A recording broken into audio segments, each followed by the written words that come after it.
people out there, and welcome to my channel.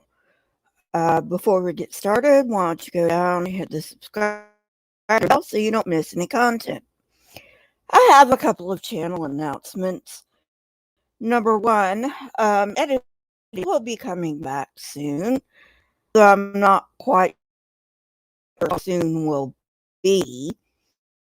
Um, my, my long-term viewers have noticed some changes to my channel. Some changes have been forced because of my arm, like live streams. But have no fear, the edited videos will be coming back. And I have surprises in store for you. My channel aesthetics. The kind of content will not change, although I am broadening my content. But aside from content you have already seen on my channel, that kind of content will not change. And I will be that you have come to expect from me. So,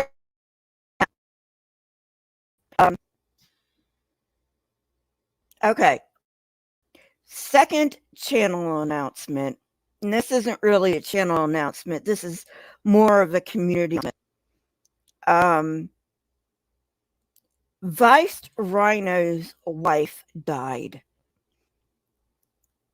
He's got a GoFundMe. I'm not going to put it in the description because a lot of people are going to watch this live stream after it goes up. So I'm not going to go to his channel, and the GoFundMe is in the community tab. Now, if you are unable to financially give some money right now, I understand it's a hard time for everyone right now. But not open your wallets. There is another way to financially help, and that would be to binge watch his content and his content out there. He's doing AIG.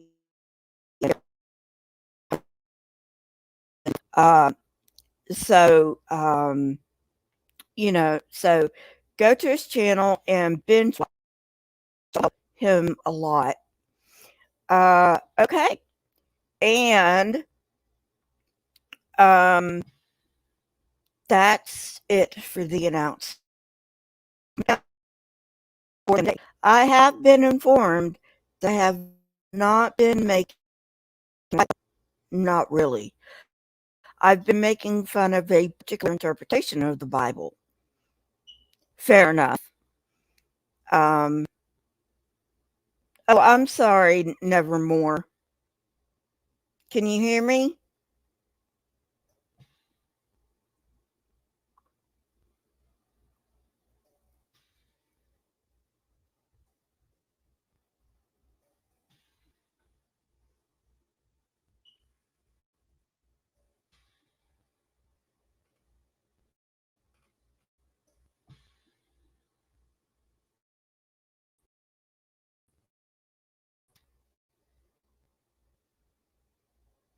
Can you Nevermore?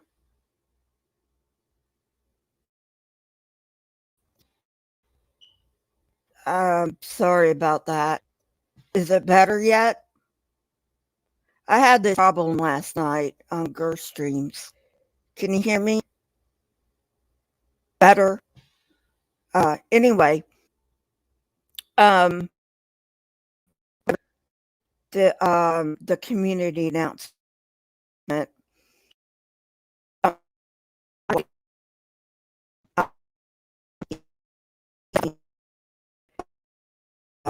we're all having a hard time right now. Thank you, Nevermore. Thank you. Because I'm having a hard time right now. I understand some of you cannot, and that's fine.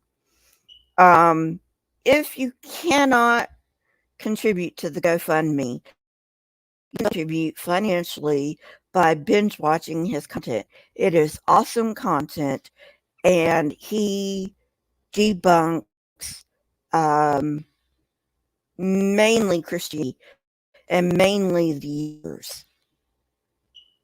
All right. So, anyway, and I'm actually going to stop my camera and go to my avatar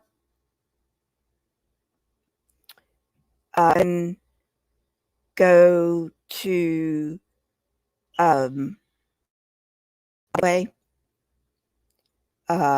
which is where I get my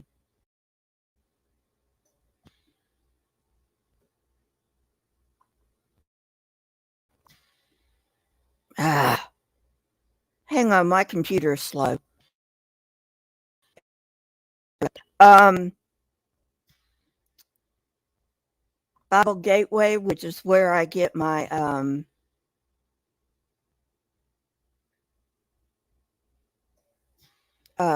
online Bible from. Okay, so we are in uh, chapter 18 of 1 Samuel, verse 1. After David had finished talking with Saul, Jonathan became one in the spirit with David, and he loved him as himself.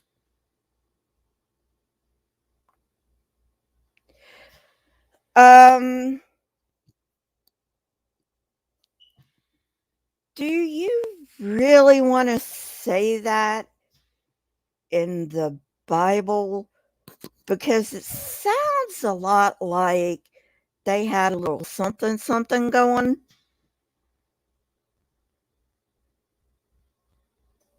Can you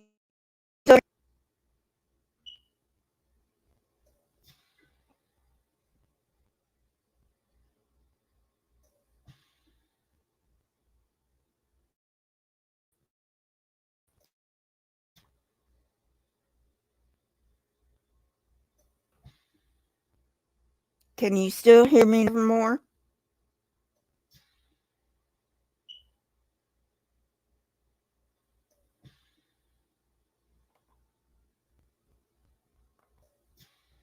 Oh, you were going to say it sounds like they have something something.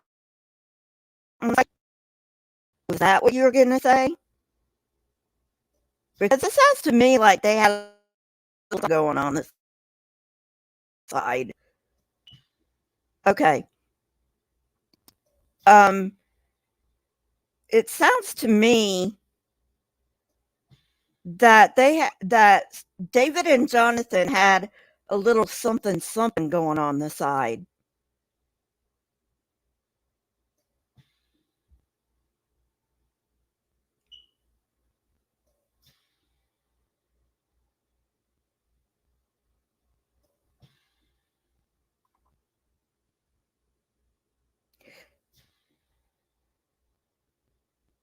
No, no, Warren, you know what I'm talking about.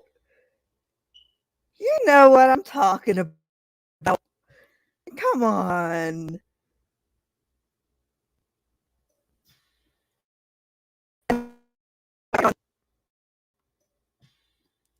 Um, Verse 4. Jonathan took off the robe he was wearing and gave it to David, along with his tunic, and even his sword, his bow, and his belt.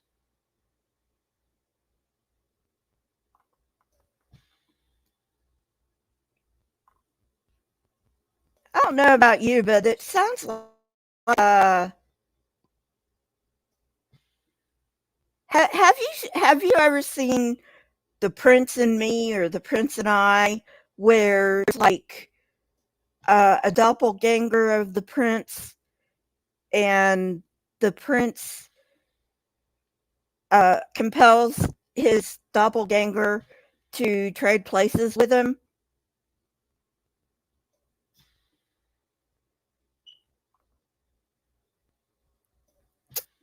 Yeah, I figured that's what you were saying, Nevermore.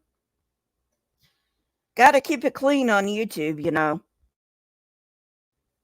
Anyway, that's what it sounds to me, except David and Jonathan aren't doppelgangers, but it sounds to me like Jonathan was like, "Yeah, you're the next king, so why should I even bother?"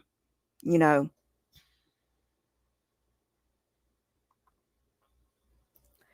Okay, verse 5. Whatever mission Saul sent him on, David was so successful that Saul gave him a high rank in the army. This pleased all the troops and Saul's officers as well. Okay, wait a minute. Wait a minute. I don't think David had any combat training at this point. Um,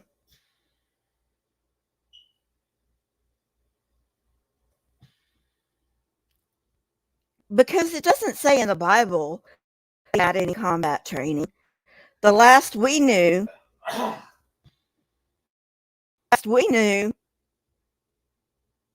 he had experience boy guarding the sheep, but putting David over an army sounds a little bit suspicious, don't you think? Just having a I mean, he did kill Goliath according to the Bible. But anyway, moving on.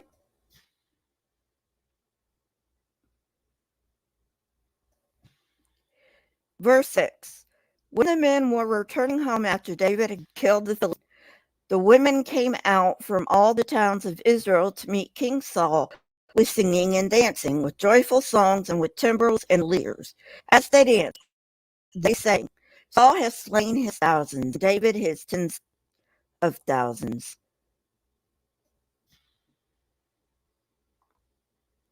Um, okay, this sounds like it's been edited.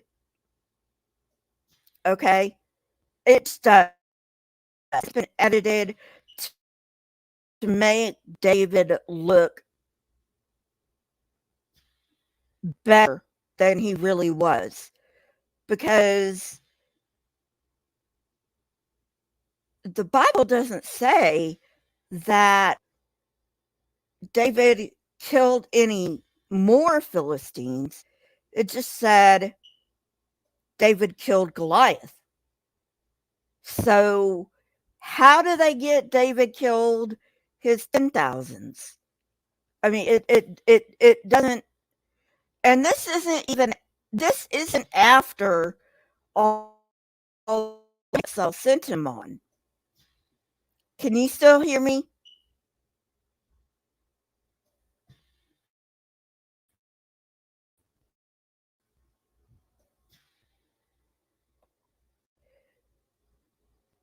This was before all the campaigns Saul sent him on, because it said they just got back from killing the Philistine. Okay. The Philistine,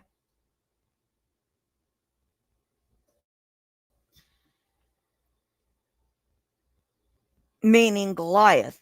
It doesn't say he killed tens of thousands of Philistines.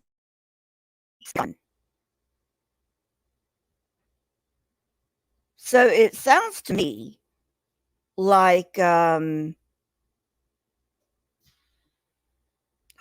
thank you, Big Zebra. So it sounds to me like this got edited to make David look better than he was. Just saying. Out. I mean, it was like edited so many times, it's not even funny. All right, moving on. Verse 8. Saul was very angry. Well, no shit. This refrain displeased him greatly. They have credited David with tens of thousands, he thought, but me with only thousands. What more can he get but the kingdom? And from that time on, Saul kept a close eye on David.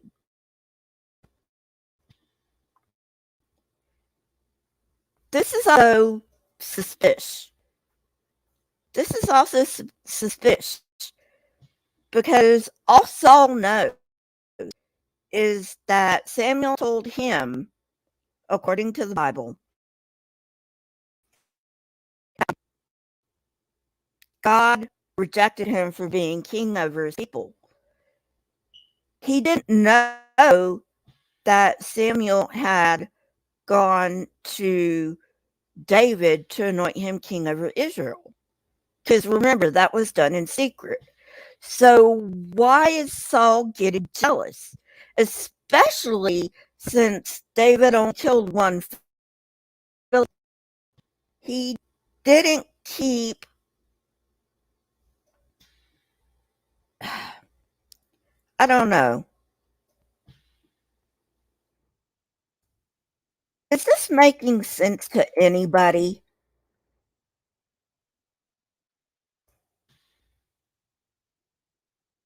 Is this making sense to anybody? Because it sure as hell ain't making sense to me. I mean, seriously. David killed the Philistine. That's it. And the women are singing and playing musical instruments and saying David killed his tens of thousands.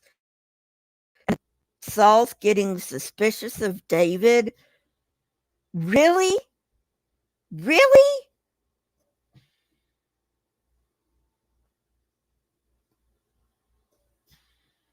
I mean, that just sounds like made up bullshit.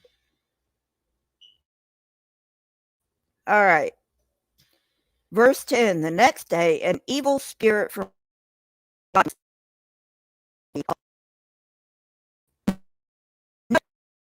God sent an evil spirit to Saul. This totally destroys the Christian argument that no evil spirits are sent from God. Totally destroys it because it says right there God sent an evil spirit to Saul.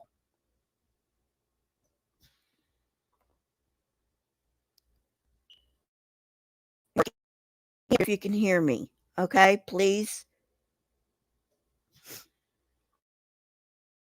So that totally destroys the Christian argument that God is omnibenevolent. Because if God is omnibenevolent, why is he sending an evil spirit upon Saul? All right, moving on. He was prophesying in his house while Saul was prophesying in his house while David was playing the lyre, as he usually did. Saul had a spear in his hand, and he hurled it, saying to him, pin David to the wall. But David eluded him twice. Okay. Yeah. That's not suspicious. That's not like, oh hey David, if Saul's tried to kill you once, what makes you think he's not going to try to kill you again?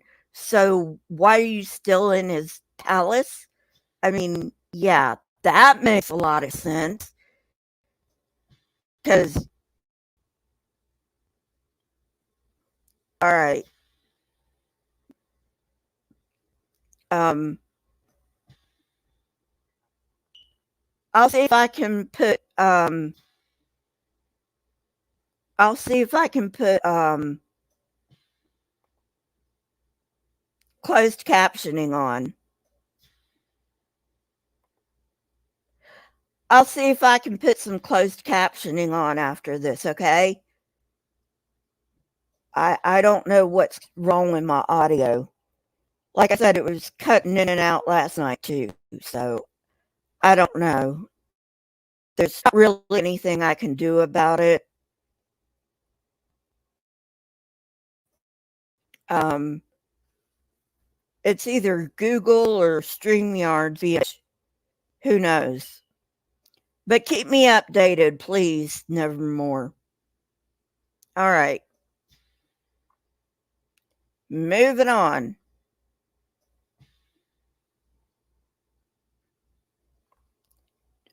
Nevermore, did you hear what I said about Saul escaping? I mean, David escaping Saul?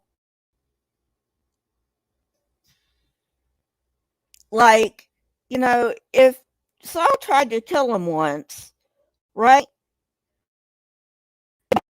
Around so he could elude Saul again. It doesn't make any sense. All right, thank you, Nevermore. Like I said, uh, Saul was afraid of David because the Lord was with David, but had departed from Saul. So he sent David with him and gave him command over 1,000 men, and David led the troops in their campaigns. And everything he did, he had great success because the Lord was with him. When Saul saw he was he was afraid of him. But all Israel and Judah loved David because he led them in their campaigns. Oh, God.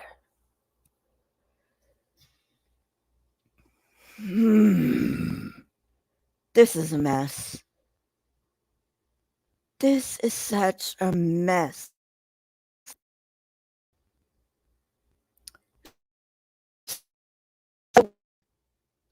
So Saul's jealous of David, but he gives David command over 1,000 men and still sends him out on campaigns so he can have more success.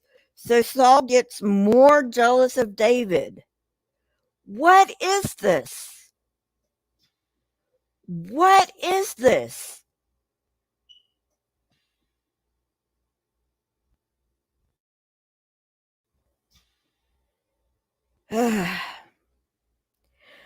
Well, it it doesn't get any better, Big Zebra. I'll tell you that much. It doesn't get any better. Ugh. And I used to buy this bullshit. Okay, yeah. So anyway, um, okay, moving on. Verse 17. Saul said to David, "Here is my older daughter Merab. I will give her to you and make her bravely and fight the battles of the Lord." For Saul said to himself, "I will not raise a hand against him. Let the Philistines do that." Okay,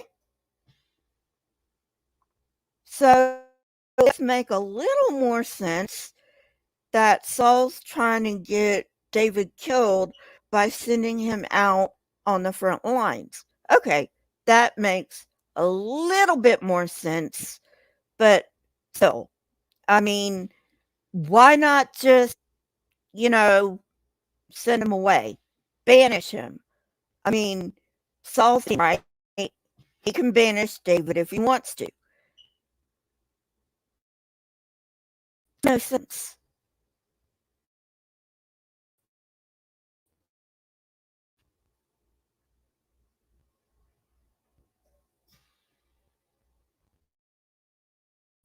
You will have to brief me on that, Big Zebra. I don't. Oh, you mean Aquaman comic character? Okay, gotcha. I still don't know who that is, but you know, um, I thought David's wife was Michael though. Anyway, moving on. Verse 18, but David said to Saul, who am I, and what is my family, or my clan in Israel, that I should become the king's son-in-law?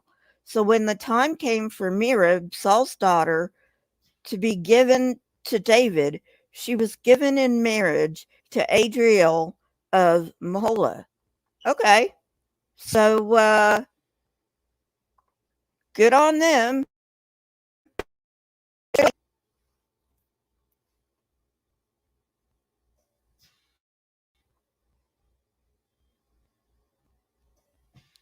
Thank you, Never. They finally try to explain away something.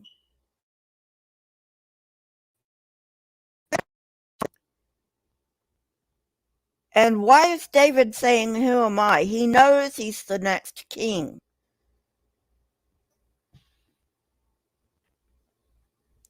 All right.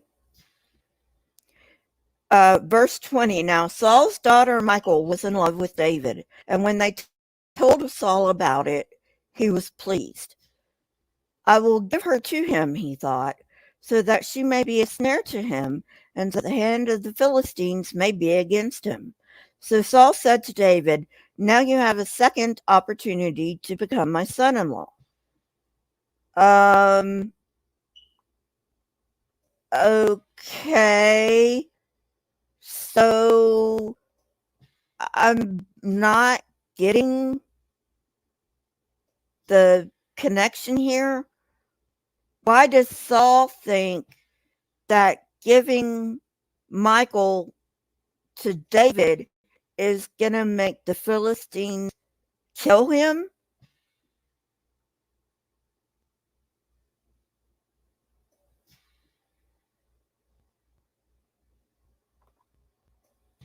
I'm in Oregon, Big Zebra. Yeah.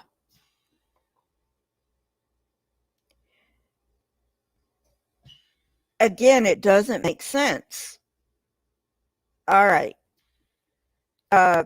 Verse 22. Then Saul ordered his attendants, speak to David privately and say, look, the king likes you and his attendants all love you. Now become his son-in-law. Verse 23. They repeated these words to David, but David said, do you think it is a small matter to become the king's son-in-law? I'm only a poor man and little known. Verse 24. When Saul's servants told him what David had said, Saul replied, say to David, the king wants no other price for the bride than 100 Philistine foreskins to take revenge on his enemies. Saul's plan was to have David fall by the hands of the Philistines. Okay. So that kind of sort of makes sense.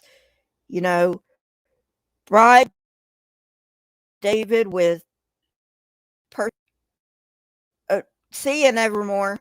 Bribe David with the person he loves the most, and go tell him to kill a bunch of Philistines, and hopefully the Philistines will kill David, so Saul doesn't have to do it.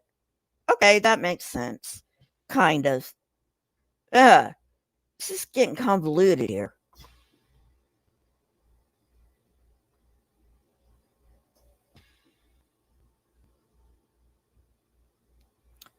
Um.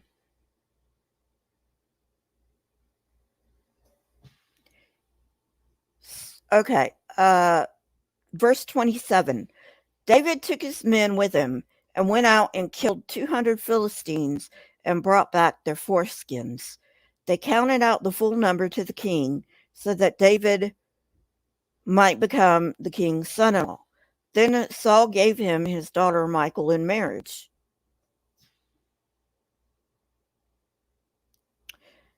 Verse 28. When Saul realized that the Lord was with David and that his daughter Michal loved David, Saul became still more afraid of him, and he remained his enemy the rest of his days. Okay, dude, you just gave David a legitimate a legitimate claim to the throne. You just gave David a legitimate claim to the throne. How stupid can you get? Didn't you think this through? Didn't you think that maybe David would survive? Okay? I mean, come on. They're making Saul sound so stupid, but he can't be that stupid because he was a strategic mastermind if he, delivered Israel from their enemies. So he can't be that stupid. They're making they're making Saul look like a moron here. Which I guess suits their agenda. Verse 30. The Philistine commanders continued to go out to battle, and as often as they did, David met with more success than the rest of Saul's officers, and his name became well known.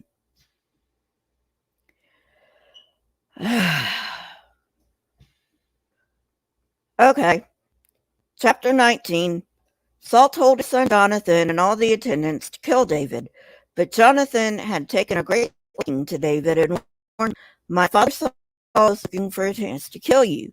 Be on your guard tomorrow morning. Go into hiding and stay there.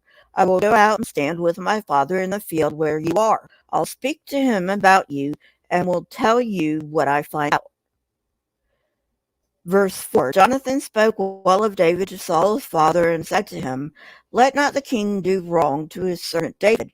He has not wronged you, and what he has done has benefited you greatly. He took his life in his hands when he killed the Philistines. The Lord won a great victory for all Israel, and you saw it and were glad.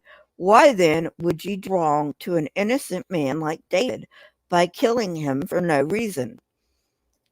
Verse Saul listened to Jonathan and took this oath. Surely as the Lord lives, Jonathan called David and told him the whole conversation. He brought him us before. Okay, so David must be like the dumbest person on the face of the planet. Hey, Marianne, I already tried to kill him twice. Come on. Come on, get with the program, David. I mean, they're not really making David look too bad either, are they? We got two morons here.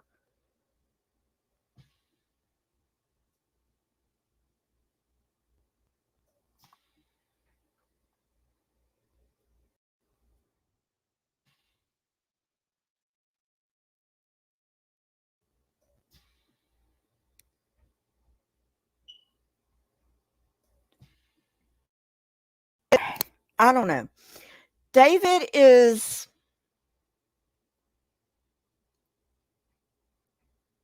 Saul already tried to kill David twice. But David thinks a promise is going to keep Saul from trying to kill him again. They're not painting David in too great of light either, even though they said David has killed his 10,000s. They're not really painting David in a good light either. We've got two morons here.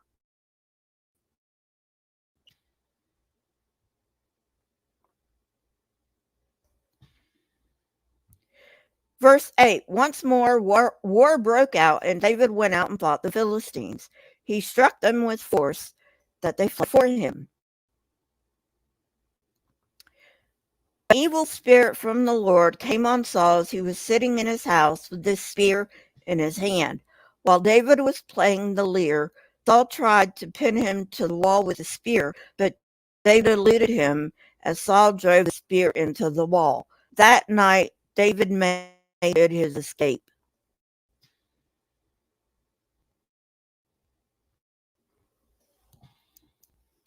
Look, David, you're stupid, okay? You're just plain out stupid. Saul has tried to kill you twice, okay? I don't know if this is a new story or whether it's an edited version because Israel has um,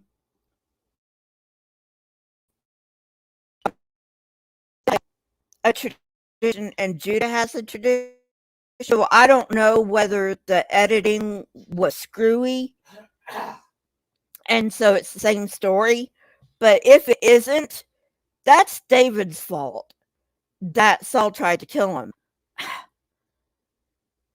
I mean, like I said, these are two morons. We've got two morons here.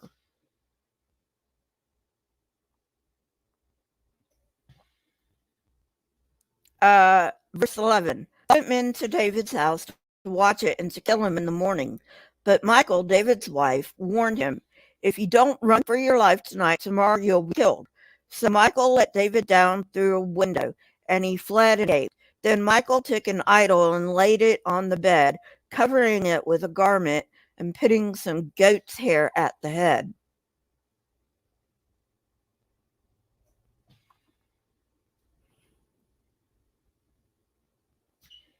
Is anybody getting vibes going back to Rahab?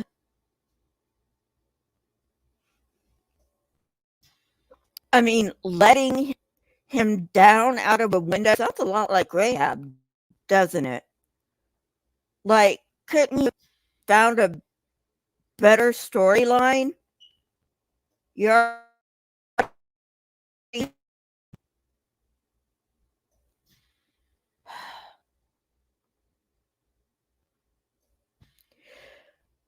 uh when Saul sent the men to capture David, Michal said he is ill. Then Saul sent the men back to see David and told him, bring him up to me in his bed so that I may kill him.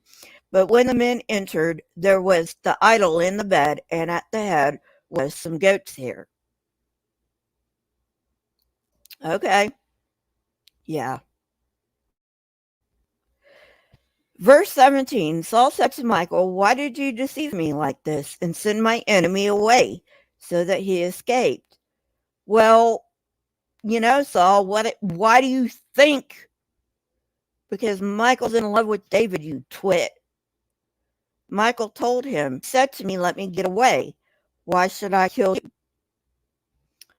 Verse 18, when David had fled and made his escape, he went to Samuel at Ramah and told him all that Saul had done to him.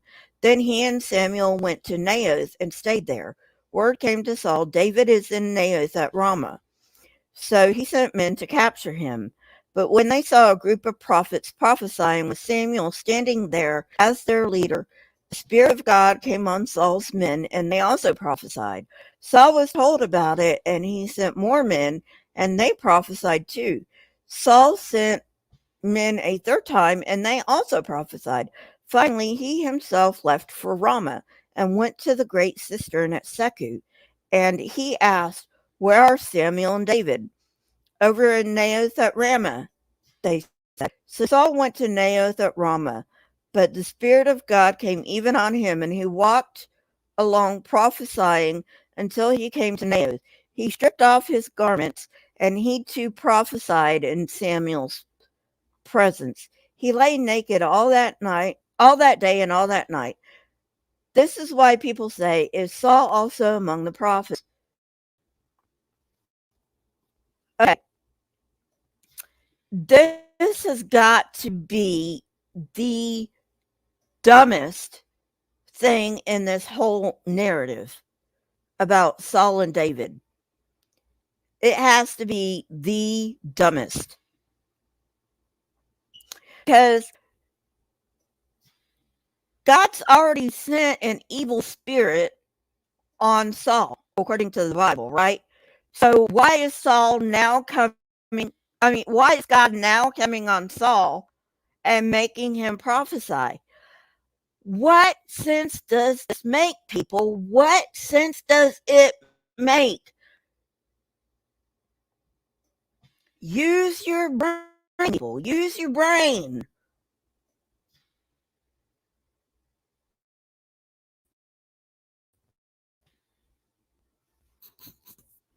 Okay. Chapter 20. Then David fled from Naboth at Ramah and went to Jonathan and asked, "What have I done? What is my crime? How have I wronged your father that he is still trying to kill me?" "Never," Jonathan replied. "You are not going to die. Look, my father doesn't do anything, great or small, without letting me know. Why would he hide this from me? No. Some major denial going on there."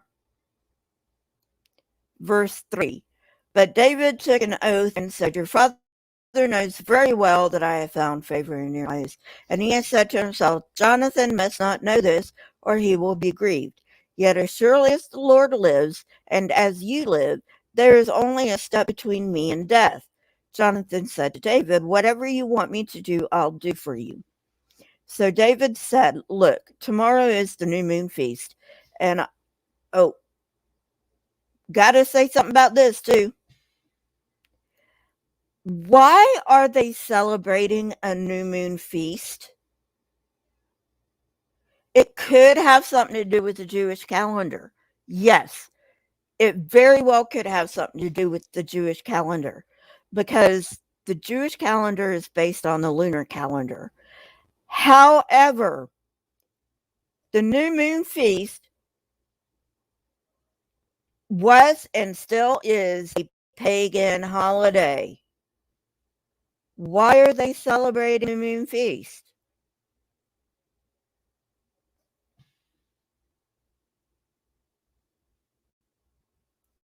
It doesn't make any sense. Yeah, and it's bouncing all over the place. Anyway, um, all right, getting back to verse 5. "And I am supposed to dine with the king, but let me go and hide in the field until the evening of the day after tomorrow. If your father misses me at all, tell him David earnestly asked my permission to hurry to Bethlehem, his hometown, because an annual sacrifice is being made there for his whole clan. If he says, 'Very well,' then your servant is safe. But if he loses his temper, you can be sure that he is determined to harm me. As for you, show kindness to your servant, for you have brought him into a covenant with you before the Lord. If I am guilty, then kill me yourself. Why hand me over to your father?" "Never," Jonathan said. "If I had the least inkling that my father was determined to harm you, wouldn't I tell you?" Mm, okay. You know, like I said, little oven going on the side there. I mean, not too hard to figure out.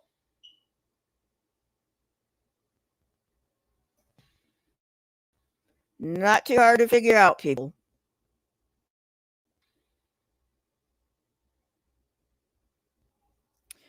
Verse 10. David asked, "Who will tell me if your father answers you harshly?" Verse 11. "Come," Jonathan said, "let's go out into the field." So they went there together. Then Jonathan said to Israel, "That I will surely sound out my father by this time the day after tomorrow. If he's favorably disposed towards you, will I not send you word and let you know?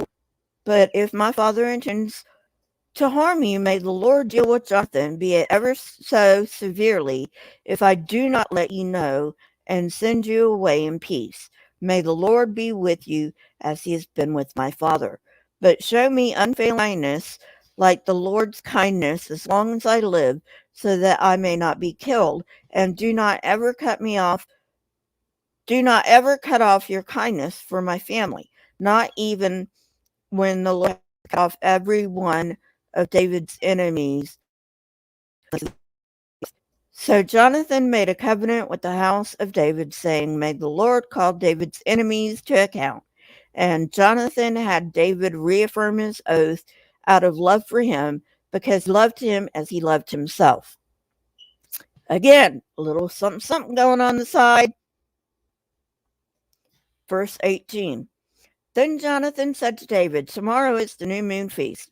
You will be missed because your seat will be empty. The day after tomorrow, toward evening, go to the place where you hid when this trouble began and wait by the stone Ezel. I will shoot 3 arrows to the side of it, as though I were shooting at a target. Then I will send a boy and say, go, find the arrows. Just a minute. This goddamn thing.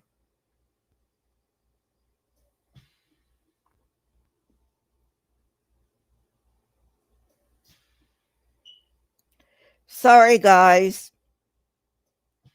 My computer's acting up.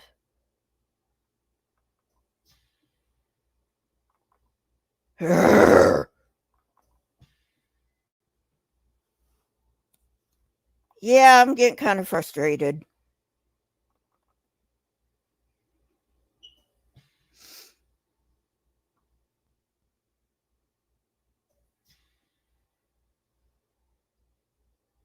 Hi, Snuffy. Can you guys still hear me?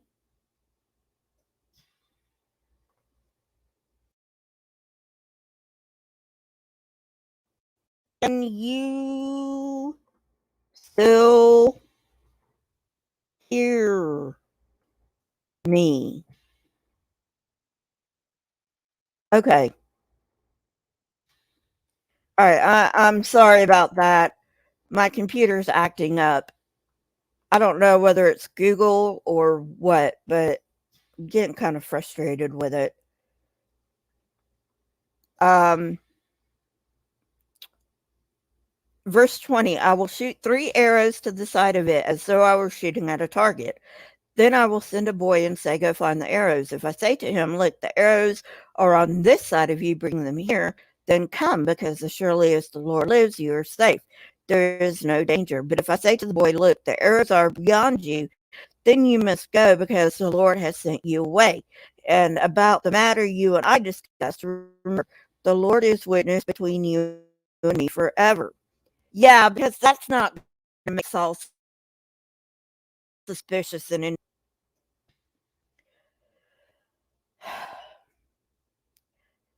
these people really needed to get a better narrative. Verse 24. So David hid in the field, and when the new moon feast came, the king sat down to eat. He sat in his customary place by the wall opposite Jonathan, and Abner sat next to Saul, but David's place was empty. Saul said nothing that day, for he thought something happened to David to make him ceremonially unclean. Surely he is unclean. But the next day, the second day of the month, David's place was empty again. Then Saul said to his son Jonathan, why hasn't the son of Jesse come to the meal either yesterday or today? Jonathan answered, David earnestly asked for permission to go to Bethlehem. He said, let me go because our family is observing a sacrifice in the town and my brother has ordered me to be there. If I have found favor in your eyes, let me go away to see my brothers. That is why he has not come to the king's table. Saul's anger flared up at you son of a perverse and rebellious woman. Wow, that was like, yeah, uh, uh yeah, that is a great insult there, Saul. Don't I know that you have sided with the son of Jesse to your own shame and to the shame of the mother who bore you? As long as the son of Jesse lives on this earth, neither you nor your kingdom will be established. Now send someone who must die. Why should he be put to death? What has he done? Jonathan asked father. But Saul hurled his spear at him to kill him. Then Jonathan knew that his father intended to kill David. It's like, you know what? I just got to say this. Saul sounds psychotic at this point.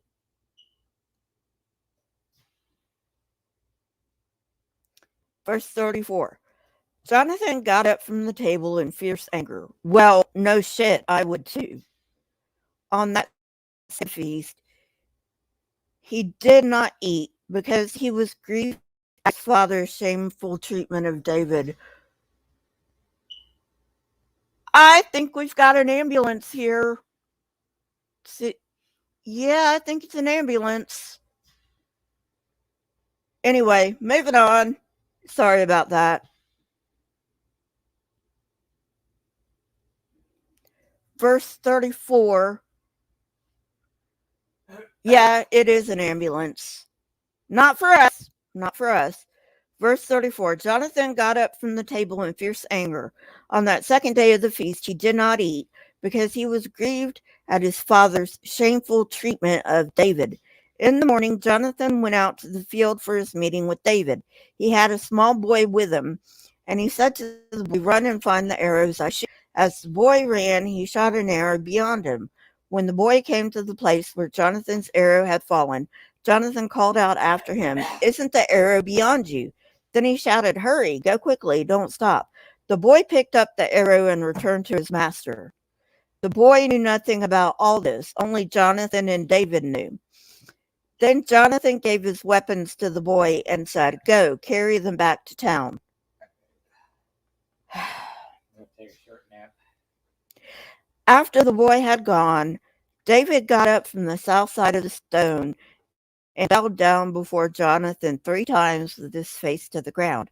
Then they kissed each other and wept together, but David wept the most. Jonathan said to David, go in peace, for we have sworn friendship with each other in the name of the Lord, saying, the Lord is witness between you and me, and between your descendants and my descendants forever. Then David left, and Jonathan went back to the town.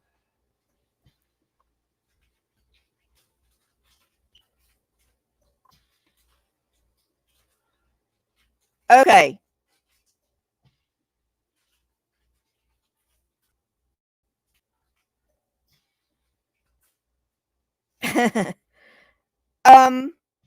Should I just stop here because my sound is so fucking horrible?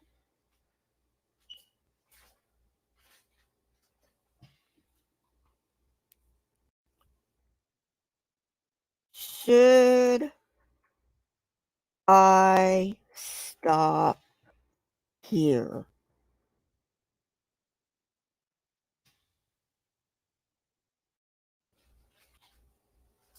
Okay, Taram. I don't know what's going on. I think Google's just being a bitch. Chapter 21. David went to Nob and Ahimelech the priest. Ahimelech trembled when he met him and asked, why are you alone? Why is no one with you?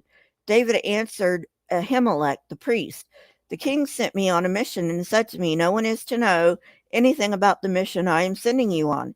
Great, David, just lie to a priest, why don't you? As for my men, I have told them to meet me at a certain place. Now then, what do you give me 5 loaves of bread or whatever you can find.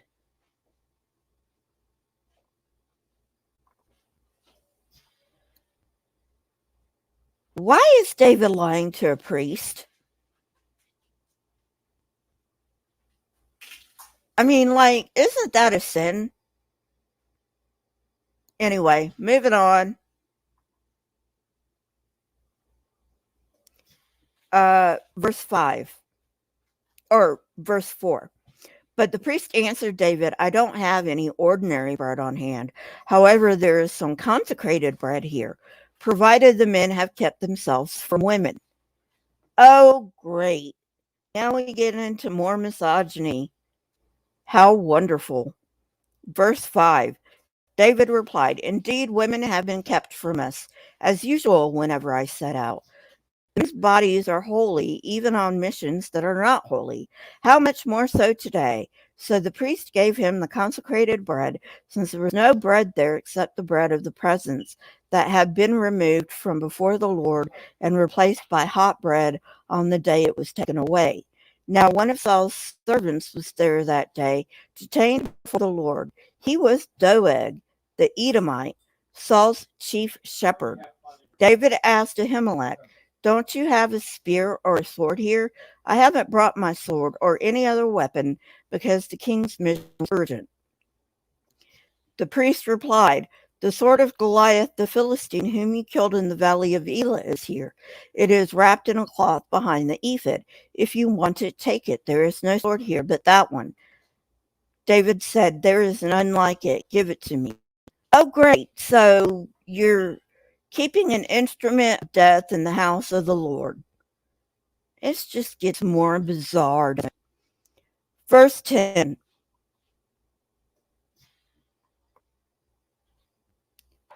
Can you still hear me? Hey, scapegoat. Can you still hear me?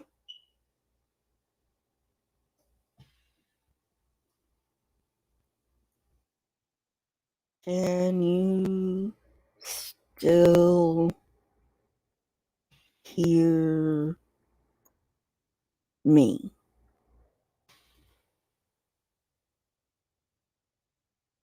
Should I go on or should I leave off? I'm so sorry, Taram. I am so sorry. Hey, Limited. Okay, moving on. That day, verse 10, that day David fled from Saul and went to Achish, king of Gath. But the servants of Achish said to him, "Isn't this David, the king of the land? Isn't he the one they sing about in their dances? Saul has slain his thousands and David his tens of thousands." So wait a minute, wait a minute, wait a minute. Wait a fucking minute. So the Philistines know that David has been, but for whatever Saul doesn't know that David has been anointed. You know what?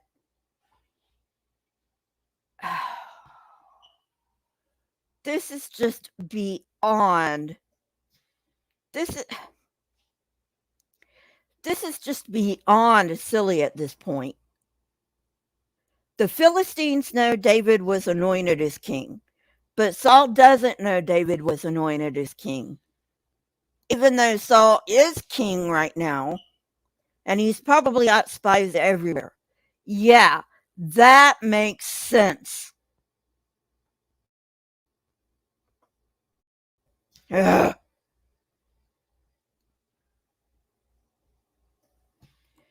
David took these words to heart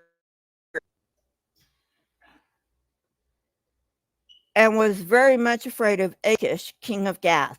So he pretended to be insane in their presence. Oh, because that's really going to work, David. And while he was in their hands, he acted like a madman, making marks on the doors of the gate and letting saliva run down his beard.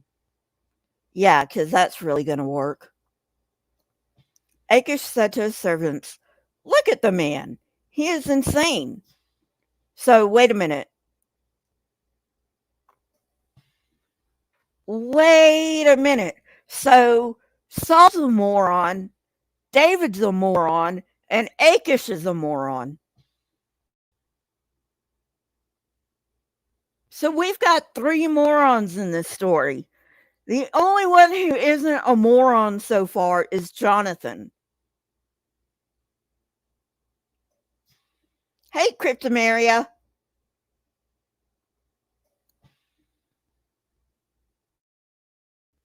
The only one so far that has not been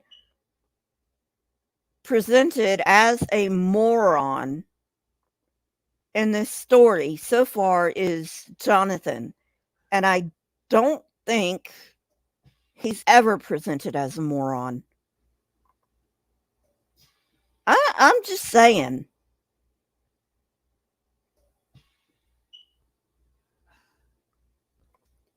Moving on. Verse 15. Am I so short of madmen that you have to bring this fellow here to carry on like this in front of me? Must this man come into my house? Um, okay. Um, I thought the Philistines hated David's guts for, killing Goliath, their champion. And Gath is owned by the Philistines, so why didn't the Philistines just kill David? Doesn't make any sense. But I'm used to that with this book. So let's move on. Chapter 22. David left Gath and escaped to the cave at Adelum. When his brothers and his father's household heard about it, they went down to him there. All those who were in distress or in debt or discontented gathered around him, and he became their commander. About 400 men were with him. Yeah, because that makes a lot of sense. His David's brothers and father are going to hear that he's in a cave in Gath, but Saul's not going to hear about it. Yeah, because that makes a lot of sense. We can really believe that. Verse 3. From there, David went to Mizpah in Moab and said to the king of Moab, "Would you let my father and mother come and stay with you until I learn what God will do for me?" So he left them with the king of Moab, and they stayed with him as long as David was in the stronghold. But the prophet Gad said to David, "Do not stay in the stronghold.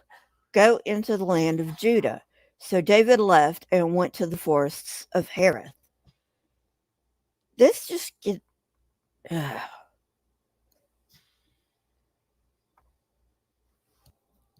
Does Am I the only one who thinks this is more bizarre? This story just gets more and more bizarre.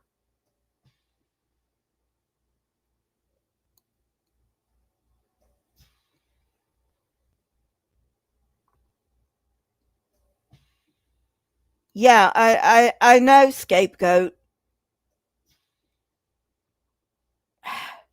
This story gets more and more bizarre. Of course, what else do I expect from this book? It's nonsensical, so of course the stories are going to be bizarre. Am I the only one who thinks this story is bizarre?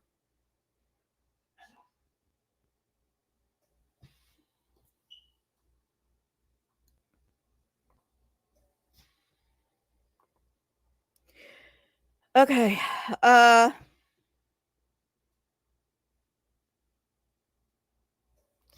verse 6. Now Saul heard David and his men had been discovered. Oh, okay, so he did hear.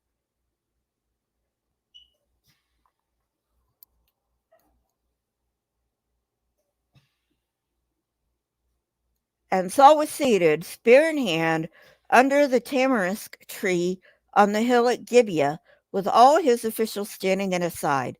He said to them, "Listen, men of Benjamin, will the son of Jesse give all of you fields and vineyards? Will he make all of you commanders of thousands and commanders of hundreds? Is that why you have all conspired against me? No one tells me when my son makes a covenant." Urgh! Fucking computer. "No one tells me when my son makes a covenant with the son of Jesse. None of you is concerned about me or tells me that my son has incited my servant to lie in wait for me as he does today."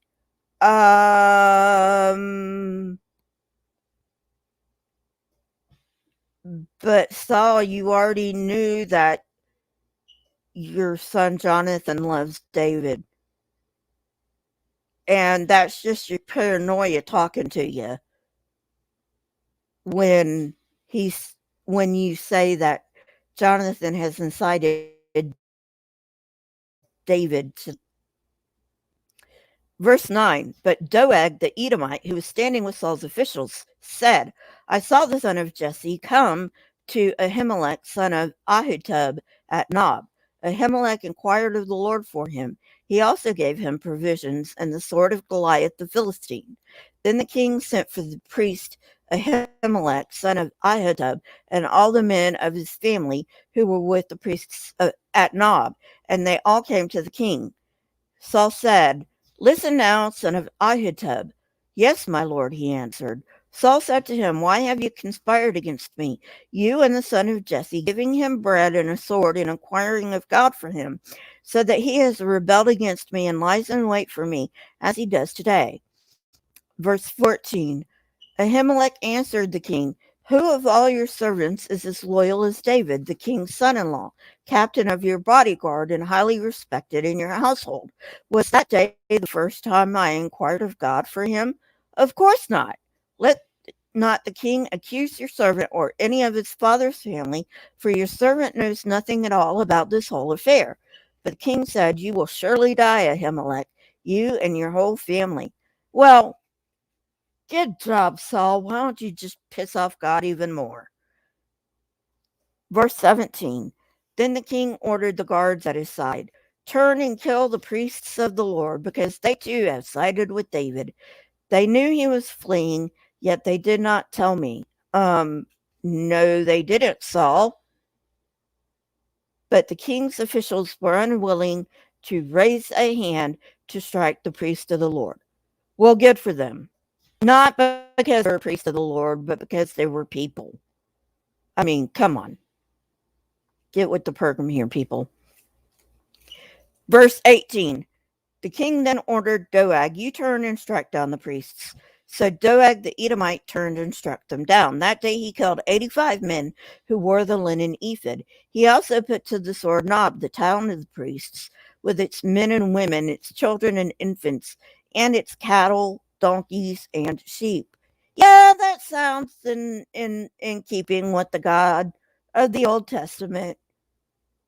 Blood for the blood god! Verse 20. But one son of Ahimelech, son of Ahitub, named Abiathar, escaped and fled to join David. He told David that Saul had killed the priests of the Lord. Then David said to Abiathar, That day when Doeg the Edomite was there, I knew he would be sure to tell Saul, I am responsible for the death of your whole family. Stay with me. Don't be afraid. The man who wants to kill you is trying to kill me too. You will be safe with me.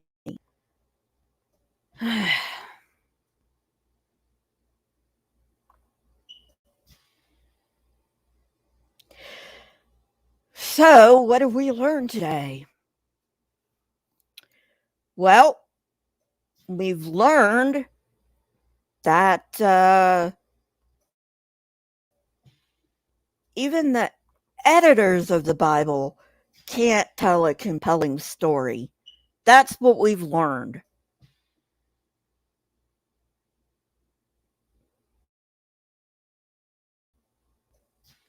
Hang on, my computer's not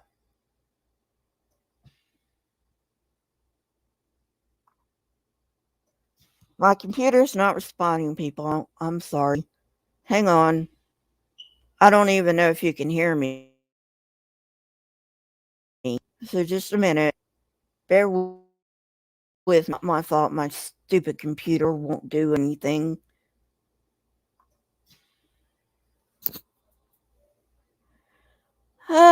Computers. Can't live with them and can't live without them. Although, to be fair, I'm not sure it is the computer. I think it's Google, to tell you the truth. Okay.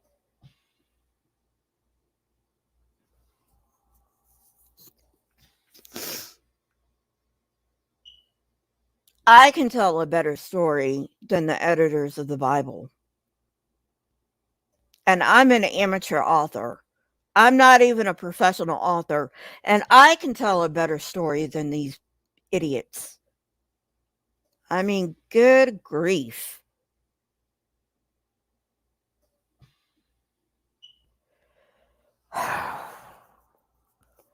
So, what have we learned?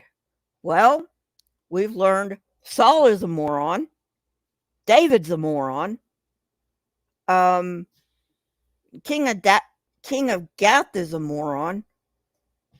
Saul insists on pissing off God.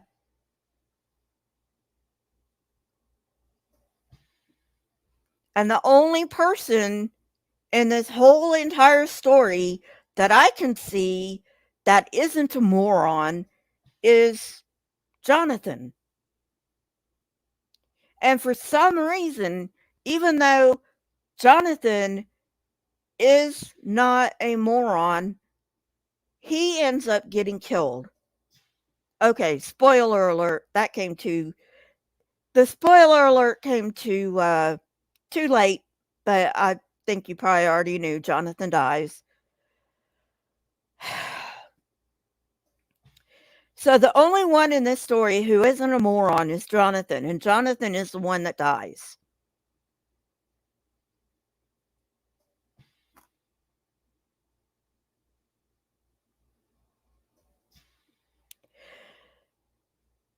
What can I say?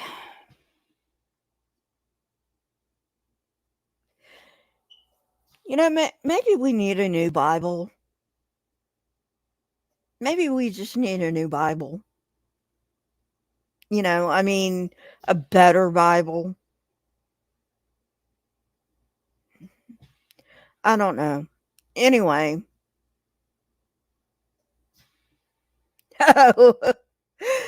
Okay, I got you, Crypto. So, that's it for today, and I'm sorry about the sound issue, guys. Um, hopefully it wasn't too bad. So anyway, like this stream or dislike it, I don't care. Leave a comment for me. If you want to join this channel, you can join for as little as 99 cents a month. You can join for you can join for as little as 99 cents a month. I'm sorry, I had a brain fart there. So anyway, go over, show some Vice Rhino some love, and I will see you tomorrow for Atheist Church. Bye, everyone.